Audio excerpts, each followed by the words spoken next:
Caros amigos, uma boa tarde para todos. Inicialmente, eu gostaria de dizer que me sinto muito feliz e muito honrado de participar das 9ª Jornadas de Medicina e Espiritualidade. Queria agradecer a Rosário e, em nome dela, toda a organização do evento e a mesa, a doutora Marlene Nobre, pelo convite afetuoso e também pela oportunidade que tive essa manhã de tanto aprendizado, de troca de informações, de experiências. Espero, nesses minutos de reflexão, compartilhar um pouco do que tenho aprendido também na qualidade de aluno com a obra desse benfeitor inigualável que é Emmanuel, editou um manancial de luzes e de esclarecimento através das mãos abnegadas de Francisco Cândido Xavier. Eu gostaria de compartilhar algo que escrevi antes de iniciar a nossa reflexão. E diz o seguinte: a experiência nos mostra que o arranjo das rosas em forma de buquê possui o impressionante dom de realçar as características singulares de cada uma delas, que dificilmente seriam notadas se estivessem sozinhas. Acreditando nessa propriedade surpreendente, reunimos textos esparsos sobre essa temática, pensamento e vida, na certeza de que o conjunto será bem mais que a soma das partes. Na verdade, eu me sinto como um jardineiro que simplesmente colheu as flores, colocou-as em conjunto, apertou o laço e trouxe com humildade para a apreciação de todos, porque as rosas não me pertencem. Os textos foram tirados do livro Pensamento e Vida, do livro Mecanismos da Mediunidade, de André Luiz, e do livro Obras Póstumas, de Kardec. Mas quando esses textos são reunidos num conjunto, eles apresentam um desafio para a nossa cognição. O principal elemento de obstáculo ao entendimento é que nós chegamos para um texto com uma compreensão prévia, com um conjunto de conceitos, de experiências e de vivências que nós trazemos para a leitura do texto. Portanto, é muito comum que alguém leia um livro inteiro e saia dessa experiência pensando do mesmo modo. E não raro, não absorva nada do que aquele livro tem a oferecer. Portanto, para mim especialmente, o maior desafio no preparo desse estudo da tarde foi esvaziar a minha mente, o meu coração, e deixar que os textos trazidos da espiritualidade superior pudessem despertar em mim reflexões ainda não feitas, despertar em mim uma vivência nova, uma nova compreensão. E para tanto, eu tive que renovar conceitos. Nós leremos alguns trechos, mas é preciso atentar para o fato de que Emmanuel define certas palavras. E ao definir, ele quer deixar claro que está trabalhando com conceitos novos, que é preciso ampliar a nossa mente e prestar atenção na ideia, na essência e não nas palavras. Os espíritos não se cansavam de dizer ao codificador: as palavras pouco nos importam, o que vale é a intenção. Aqui no caso, o que vale é a ideia, o pensamento, a estrutura do pensamento que está por detrás das palavras, para que a gente não incorra num grave erro, o erro de tomar uma fruta, no meu caso eu vou citar uma fruta típica do Brasil, que é a banana, descascar a banana, comer a casca e jogar a fruta fora. Muitos de nós, quando se aproximam dessas obras, ficam tão presos às palavras que não percebem a riqueza do pensamento. E o pensamento é a essência, as palavras são formas. A forma não deve ofuscar a essência, jamais. E para dar desenvolvimento a esse raciocínio, nós separamos um trecho muito interessante, que já estava no livro Principia Mathematica de Newton. Eu prometo, serei muito breve nisso. Quando Newton formulou a lei da gravidade, formulou matematicamente, muito antes de Einstein, muito antes da mecânica quântica, muito antes dos estudos de eletromagnetismo de Maxwell, ele formulou numa equação simples, muito singela, que nós aprendemos na escola. A equação é assim: força é igual a constante gravitacional vezes a massa do primeiro corpo, a massa do segundo corpo, dividido pelo quadrado da distância. Eu prometo, isso não é uma aula de física, até por incrível que pareça, eu sou da área do direito. Mas isso significa que, quanto maior a distância, menor a força. Mas ela nunca é zero. Até aqui, simples. O grande problema está em quê? Imaginem dois corpos celestes, dois planetas, se quiserem, separados por milhões e milhões e milhões de quilômetros, portanto, muito distantes. Quanto maior a distância, menor a força. Um exercendo uma força gravitacional sobre o outro. A pergunta é: essa força se exerce imediatamente? A força se desloca de modo imediato? Ou ela leva um tempo? Esse é o paradoxo da lei gravitacional de Newton. Quanto tempo leva para a força gravitacional ser sentida pelo outro corpo? Não é um problema simples. Porque para responder a essa pergunta, e olhe que nessa época, Newton não estava ainda seguro de que a velocidade da luz é a velocidade limite para os corpos materiais. Nenhum corpo material se desloca em velocidade superior a 300 mil quilômetros por segundo. Então, como que se exerce a força gravitacional entre os corpos simultaneamente?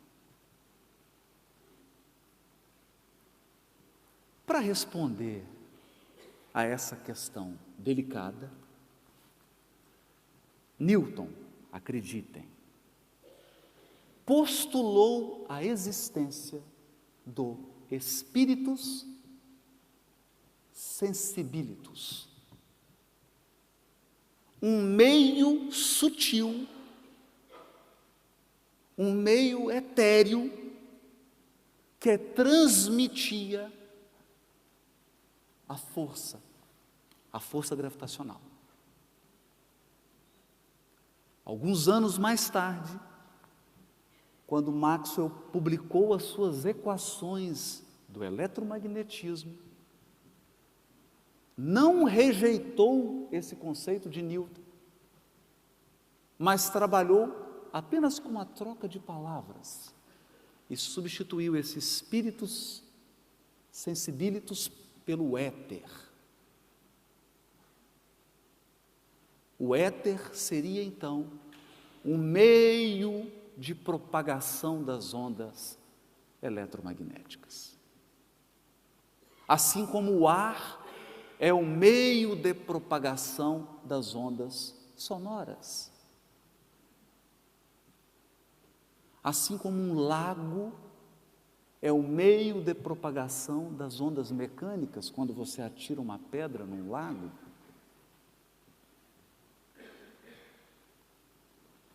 Mais tarde, quando Einstein formulou o seu conceito, a sua teoria da relatividade geral, ele começou a fazer conta, equações.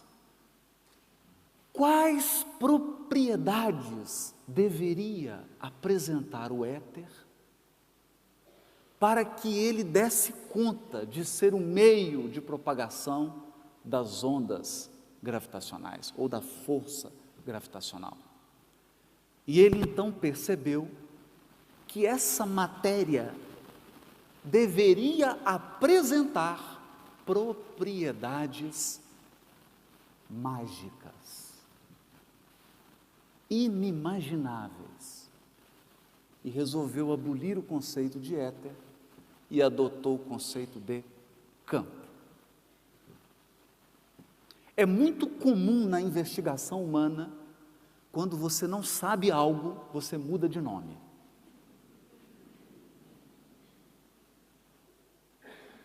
Nós não sabemos o que é a matéria, então mudamos de nome, energia, mas continuamos não sabendo. Se você estudar um tratado de onda eletromagnética, os especialistas vão afirmar: é mais fácil imaginar um anjo do que uma onda eletromagnética. Nós não sabemos o que é. Na essência, nós não sabemos o que é. Nós lidamos com os efeitos, mas não com a essência. E talvez você esteja se perguntando: qual que é o tema dessa palestra da tarde? Talvez alguém já esteja pensando em levar para a coordenação um bilhete dizendo assim: eu acho que ele se desviou do tema. Pois bem, no livro Obras Póstumas, no item intitulado Fotografia do Pensamento, Kardec escreve: antes de Maxwell formular as suas equações de eletromagnetismo. Às vezes nós afirmamos que Kardec era positivista, mas não é bem assim. Olha o que ele vai escrever: o fluido cósmico, conquanto emane de uma fonte universal, se individualiza. O fluido cósmico emana de Deus, uma fonte universal, mas ele se individualiza, por assim dizer, em cada ser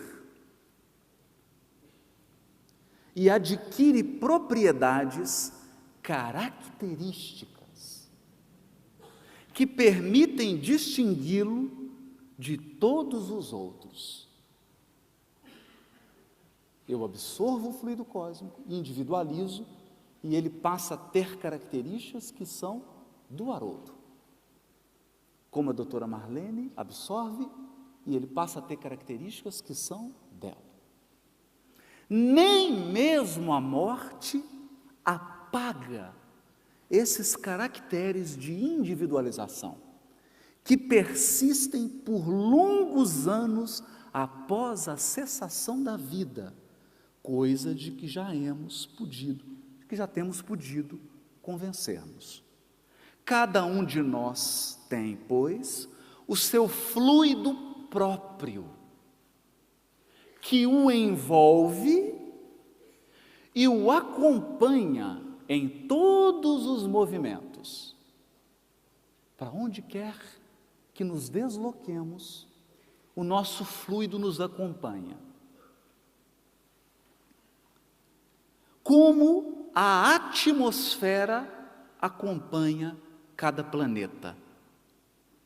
É muito variável a extensão da irradiação dessas atmosferas individuais. Então, cada ser possui uma atmosfera fluídica que o acompanha em toda parte.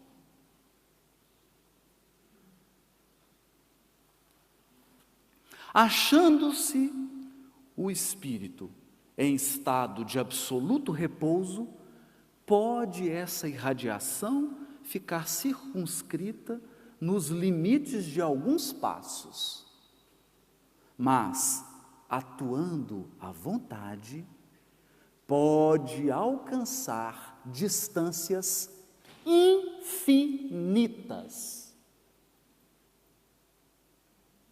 Infinitas. Equação de Newton. À medida que a distância aumenta, a força diminui, mas ela nunca chega a zero. Então, ela alcança distâncias infinitas. A vontade, como que dilata o fluido, do mesmo modo que o calor dilata os gases.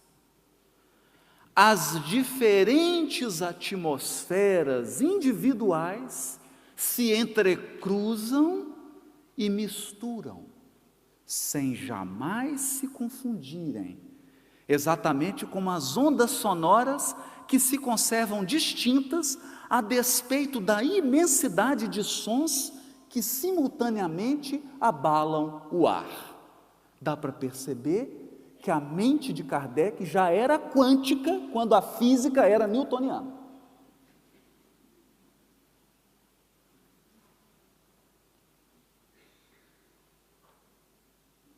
Atmosferas individuais, e ele prossegue. Pode-se, por conseguinte, dizer que cada indivíduo é centro de uma onda fluídica, cuja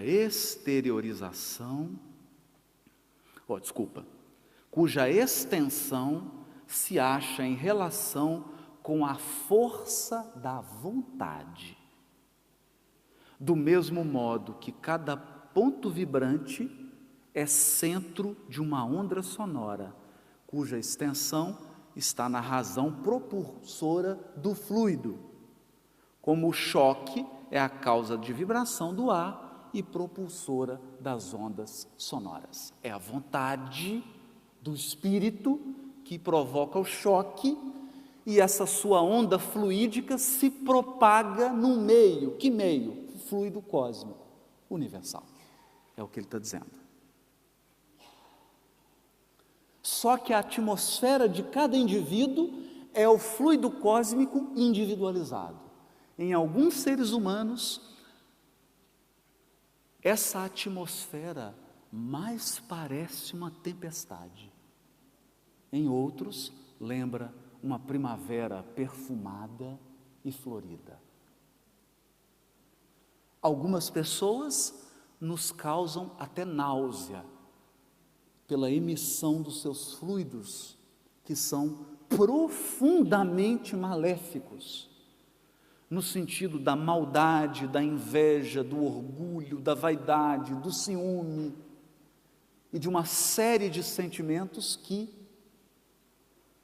tornam essa atmosfera carregada com cores muito específicas, com um cheiro muito desagradável, com uma vibração muito deletéria, ao passo que outras criaturas vibram de uma maneira que nos transmitem paz, tranquilidade, esperança, fé. Das qualidades peculiares de cada fluido, de cada atmosfera, de cada indivíduo, resulta uma espécie de harmonia ou desacordo entre eles. Foi o que o Dr. Luiz disse hoje aqui. Uma tendência a se unirem ou evitarem. Uma atração ou repulsão. Numa palavra, as simpatias ou antipatias que se experimentam. Muitas vezes sem manifestas causas determinantes.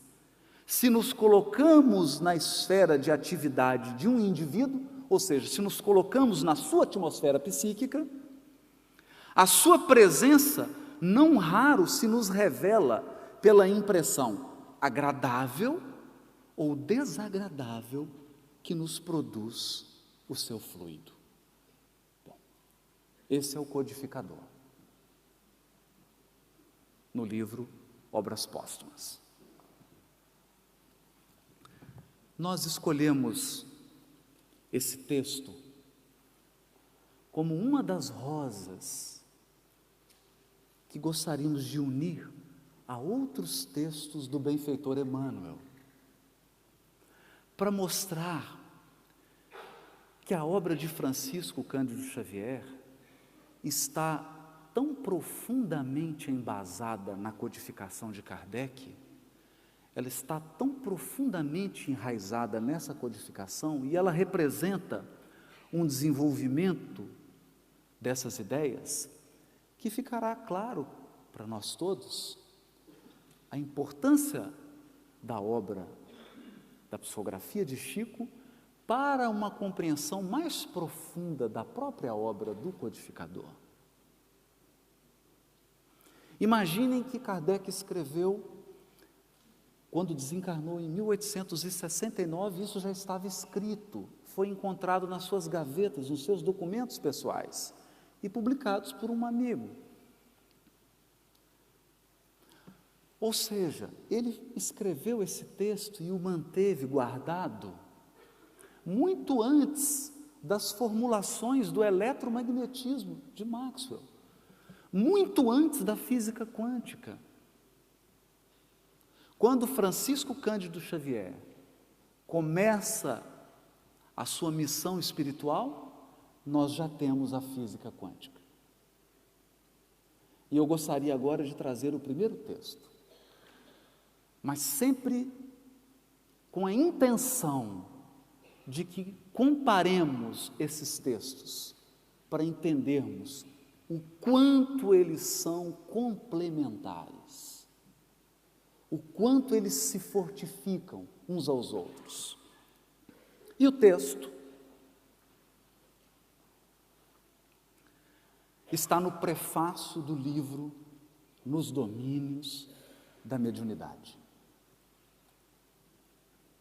As universidades europeias costumam adotar um sistema um pouco diferente do que nós vivemos no Brasil, que são as chamadas aulas magnas, em que o professor titular abre o semestre de uma determinada disciplina com uma grande aula inaugural, em que ele dá as linhas diretoras, as diretrizes do que os alunos aprenderão ao longo do semestre e do que os professores assistentes irão detalhar, desenvolver ao longo do programa. Pois bem, nós acreditamos sinceramente que os prefácios de Emmanuel representam essas aulas magnas, onde com um poder de síntese invejável, com a capacidade de dizer muito, muito, muito, com pouquíssimas palavras, ele dá o tom do que será apresentado mais detalhadamente. No caso, a obra de André Luiz, Nos Domínios da Mediunidade.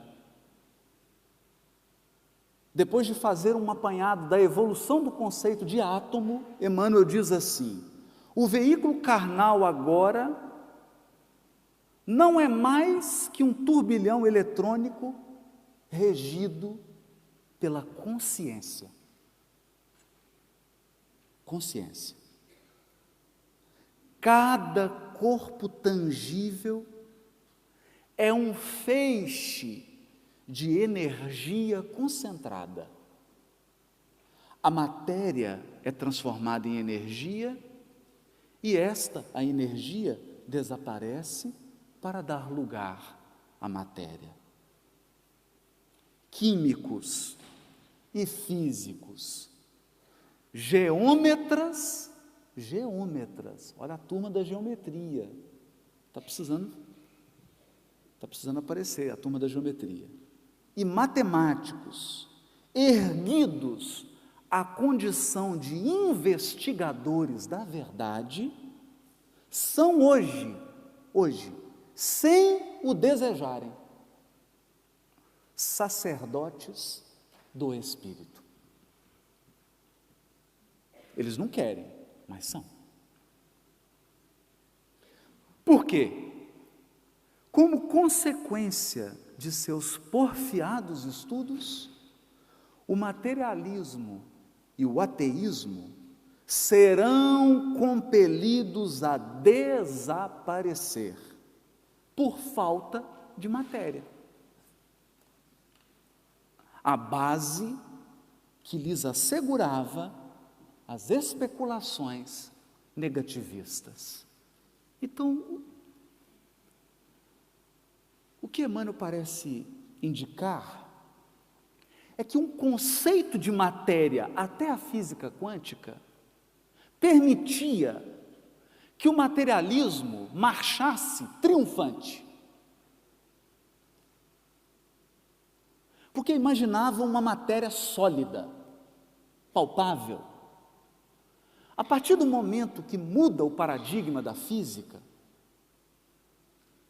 e a matéria passa a ser vista como um feixe de energia, e hoje a cosmologia nos diz que a matéria palpável, essa que nós enxergamos e tocamos, é apenas 4% da realidade. O restante é uma matéria escura, eu não gosto do nome,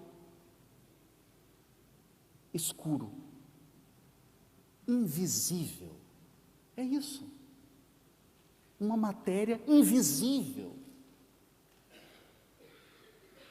que não pode ser percebida pelos sentidos, e uma energia invisível, porque há sempre a polaridade, onde a matéria há energia, porque elas são intercambiáveis. Matéria invisível e energia invisível, segundo os cosmólogos, compõem 96% do universo. Isso significa que você só tem 4% de chance de ser materialista. Reduziu muito, porque não tem mais matéria. Aquela matéria do século XVIII, do século XVII, do século XVI, do século XV. A matéria hoje é vista num novo paradigma, numa nova perspectiva.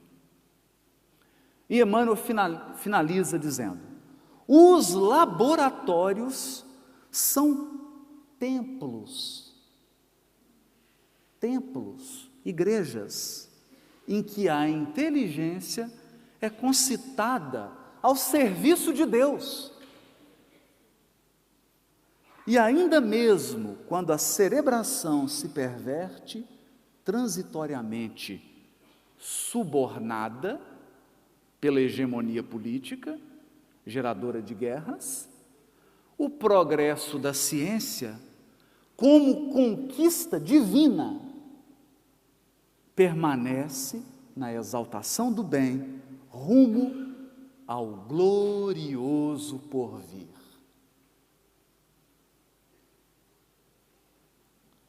Esse novo paradigma da física, da biologia e da ciência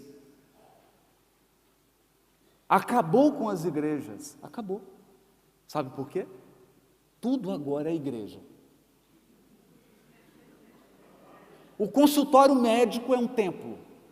Um laboratório de química é um templo. A rua é um templo. Um estádio de futebol é um templo.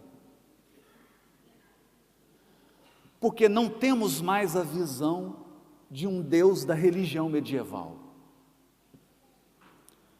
Temos a visão de uma inteligência suprema, de um amor supremo, que preside, que orienta, que provê a todo o universo infinito. Portanto, nós estamos mergulhados no fluido cósmico, como peixes no oceano.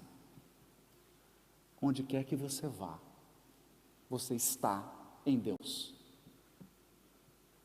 Portanto, acreditamos que o progresso da ciência e da filosofia nesse novo paradigma exige uma mudança de concepção do que seja a religião.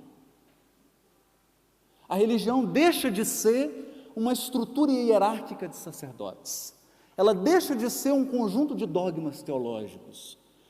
A religião deixa de ser um conjunto de práticas ritualísticas. A religião passa a ser um estado de comunhão com essa inteligência suprema. Portanto, uma experiência profundamente individual, intransferível e íntima.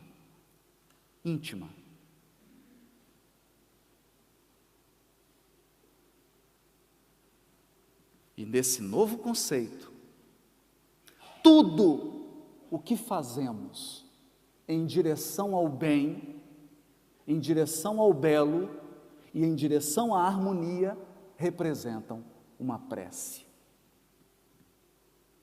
Portanto, estamos em prece quando cuidamos de um jardim. Estamos em prece quando fazemos um pão.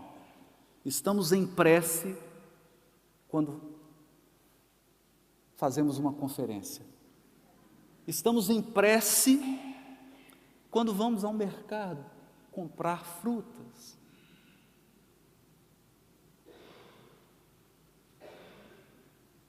Novos paradigmas. Trouxemos essas ideias de base apenas para trabalharmos alguns dos conceitos que estão no livro Pensamento e Vida. E que sem esses textos ficaria um pouco difícil apreender a amplitude do que Emmanuel pretende nos dizer.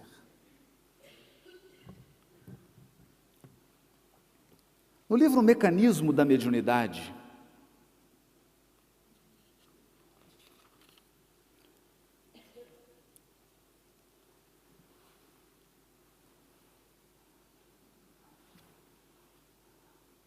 André Luiz escreve sobre ondas.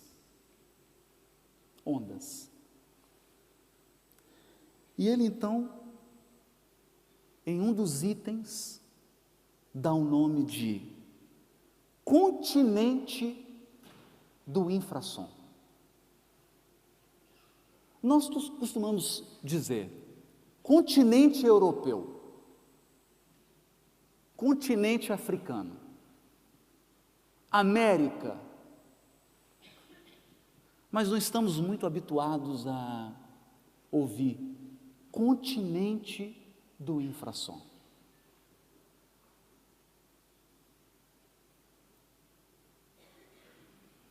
É curioso porque somente no título é como se André Luiz tentasse nos dizer: percepção é realidade. Perceber, ver, ouvir, experimentar é como habitar, é como visitar um lugar. Não tem diferença. E ele escreve assim: nas ondas do infrassom, que o nosso ouvido humano não pode perceber, portanto é um continente que nós não podemos ir, fisicamente falando, em semelhantes faixas da vida que a ciência terrestre assinala como continente do infrassom, circulam forças complexas. Contudo, para o espírito encarnado ou ainda condicionado às sensações do plano físico, não existe nessas províncias da natureza senão o silêncio. Para nós, só há silêncio, porque o ouvido não capta. No entanto, não tem silêncio. Nesse continente circulam forças complexas. Que forças são essas? Então, essas ondas começam a ficar mais curtas e nós entramos no continente do som audível. Nesse continente, você encontra Beethoven, Mozart, Chopin, Debussy, Ravel, Rachmaninoff, Prokofiev. Todo mundo. Nós nos encantamos hoje pela manhã com essas crianças lindas cantando de uma forma tão bela. É todo um continente de emoção, de experiência, de vivência, de aprendizado, que nós temos acesso simplesmente pelo fato de ouvir. E se pudéssemos ouvir o que está para aquém do som que o tímpano registra, que experiências poderíamos ter?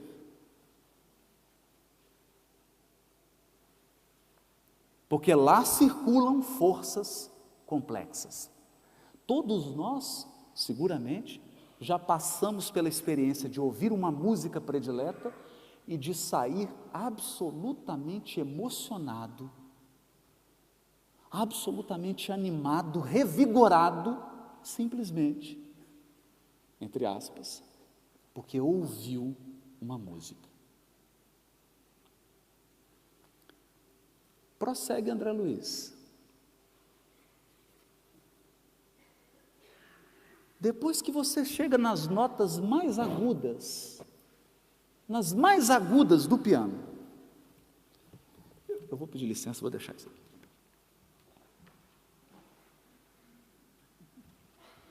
Está me exigindo muito esforço para ficar segurando. Depois que você sai do som, do mais agudo do piano, à medida que vai ficando mais agudo, deixa de ser som e passa a ser luz.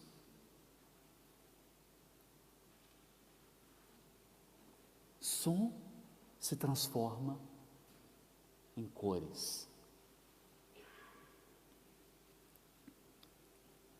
Alteia-se a ordem das ondas e surgem depois do vermelho, o alaranjado, o amarelo, o verde, o azul, o anilado e o violeta, que por um acaso, por uma coincidência, porque vocês sabem, a vida está cheia de coincidência, são as cores dos centros vitais.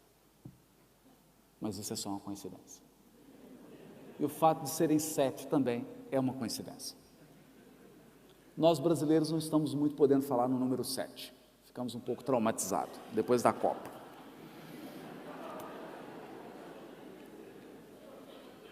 Som vira luz.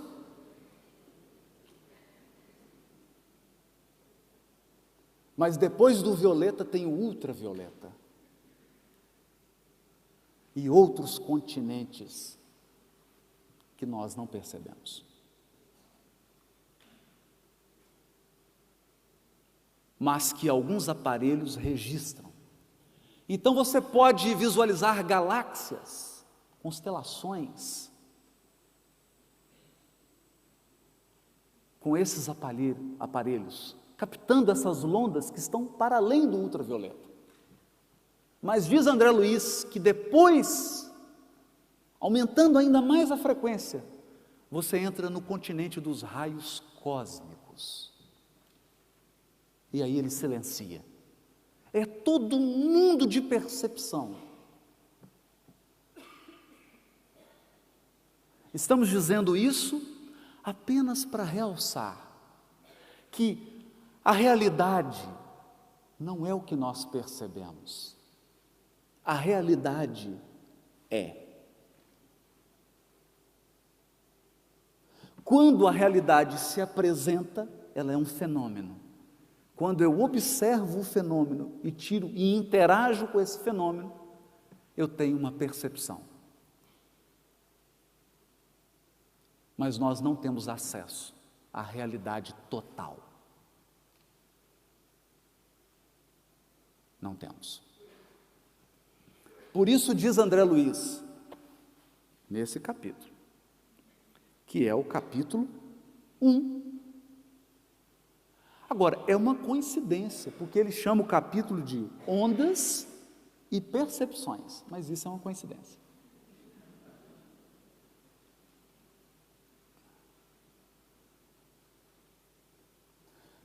O que eu percebo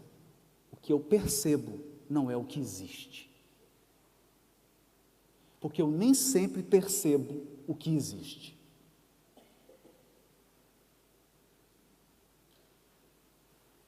E ele diz assim: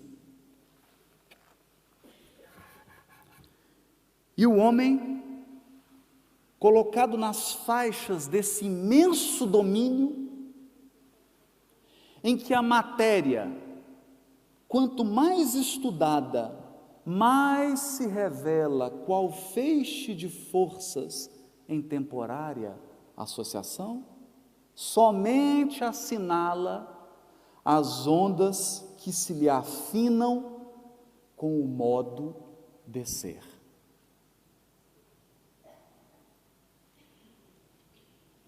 Eu somente vejo o que eu já sou. Como eu sou um ser humano, eu tenho uma percepção humana. O dia que eu me tornar um espírito puro, eu terei a percepção de espíritos puros. E assim por diante. Porque nós percebemos somente as forças com as quais nos afinizamos. Afinizar ou afinidade, na língua portuguesa, de Portugal e do Brasil, significam aquilo com o qual o seu sentimento está vinculado. Por isso nos disse Jesus: onde estiver o vosso tesouro, aí estará o vosso coração. Nós estaremos sempre atrelados àquilo que valorizamos. Agora, não nos esqueçamos, nos diz Emmanuel no prefácio do livro Vinha de Luz, a abelha se afiniza com o néctar. o abutre se afiniza com cadáveres.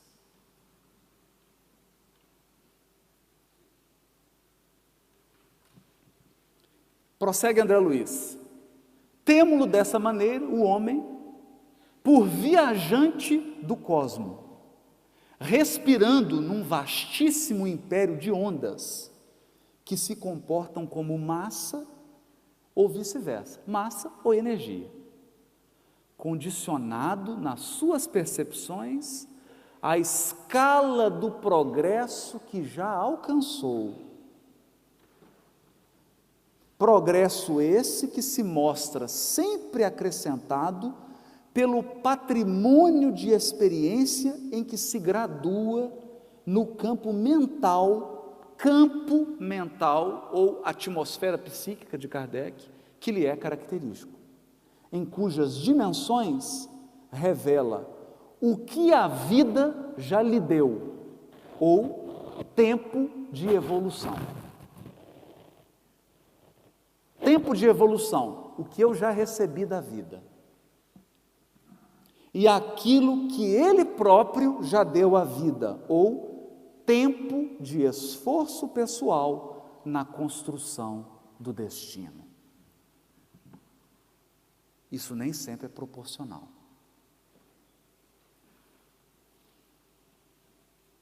Você pode ser um espírito velho, que já recebeu muito, mas que ainda deu pouco. Então, é um movimento de recepção e emissão. Eu recebo o que a vida me dá através das mãos da providência divina e devolvo à vida o que me compete no esforço pessoal de aperfeiçoamento, e com isso eu construo o meu destino espiritual. E nesse movimento de inspirar e expirar, dá-se, num denominador comum, o patamar evolutivo no qual eu me encontro. Pois bem, agora, pensamento e vida.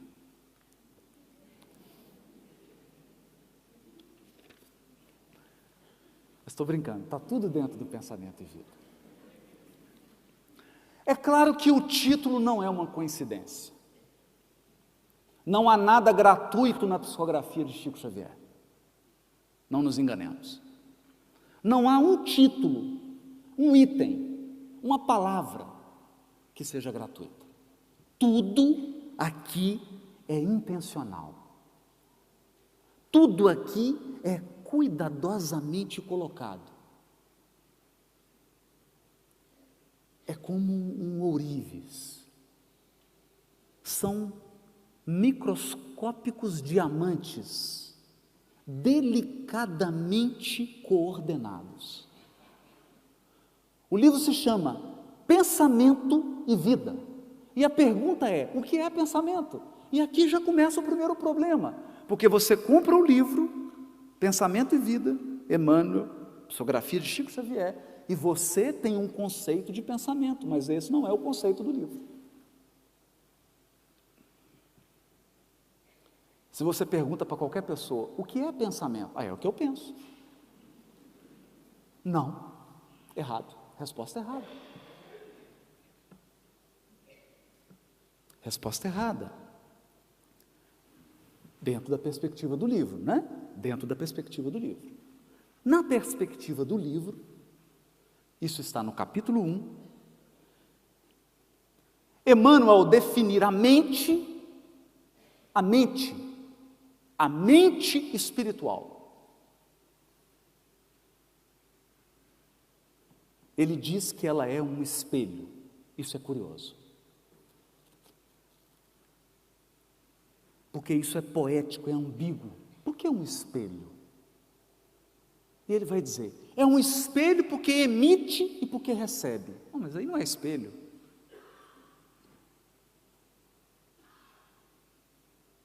Emite e recebe. Mas eu só recebo o que eu emito. Então, na verdade, eu reflito.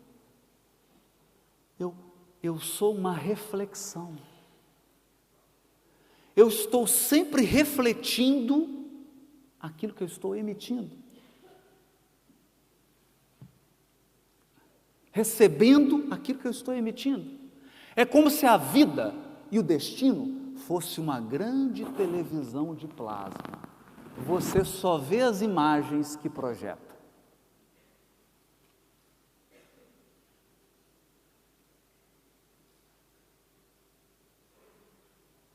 E ele diz assim, definindo-a mente por espelho da vida, reconhecemos que o coração é a face do espelho e que o cérebro é o centro de suas ondulações, gerando a força do pensamento. Então, pensamento, na perspectiva desse livro, é quando inteligência e sentimento, emoção e raciocínio se unem, se juntam para formar o pensamento.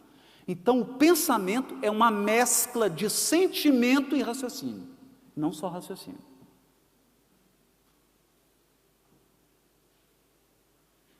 Essa é a definição de pensamento nessa cartilha. E é bom lembrar, diz Emmanuel no prefácio, esse livrinho, aparentemente pequeno e constrangedoramente grande, é uma cartilha oral que Emmanuel anotou e ditou pelas mãos de Chico Xavier, utilizada numa escola no mundo espiritual para preparar os seres que vão reencarnar. É como se fosse um curso intensivo para reencarnar.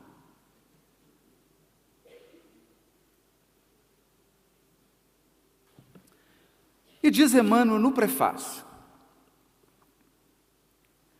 pensamento e vida, nós chamamos essa cartilha no mundo espiritual. E sob a mesma designação, oferecemos aos companheiros, aos irmãos de luta, temporariamente internados na esfera física, para informá-los, mais uma vez, de que o nosso pensamento cria a vida que procuramos, através do reflexo de nós mesmos. O meu pensamento, que é a mistura dos meus sentimentos com as minhas ideias, se transforma numa emissão. E a vida responde em destino aquilo que eu estou emitindo. Portanto, nessa perspectiva, eu vivo o que penso. O destino é um reflexo do que eu sou, e a vida só me traz o que eu busco. Portanto, o trabalho mais difícil não é mudar circunstâncias exteriores, é alterar o nosso panorama interior. Como nos citou hoje de manhã o Décio, o texto de André Luiz, em que trata da saúde. A saúde verdadeira é um panorama, não, é do Emmanuel, né? Está no Consolador. É um panorama espiritual, é um panorama do espírito. Pensamento e vida é um binômio, assim como partícula e onda. O meu destino é o que eu sinto e o que eu penso. Se eu quero mudar o destino, preciso mudar meu sentimento e meu pensamento, e meu raciocínio. Enfim, meu pensamento. Portanto, o nosso pensamento cria a vida que procuramos através do reflexo de nós mesmos. Até que nos identifiquemos, até que a gente tome uma decisão, de nos identificar um dia, no curso dos milênios, com a sabedoria infinita e com o infinito amor que constituem o pensamento e a vida de nosso Pai.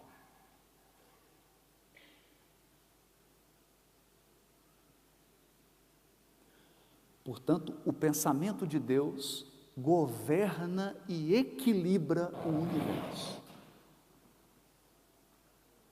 E dentro das suas leis soberanas, nós recebemos aquilo que emitimos, portanto, aquilo que queremos.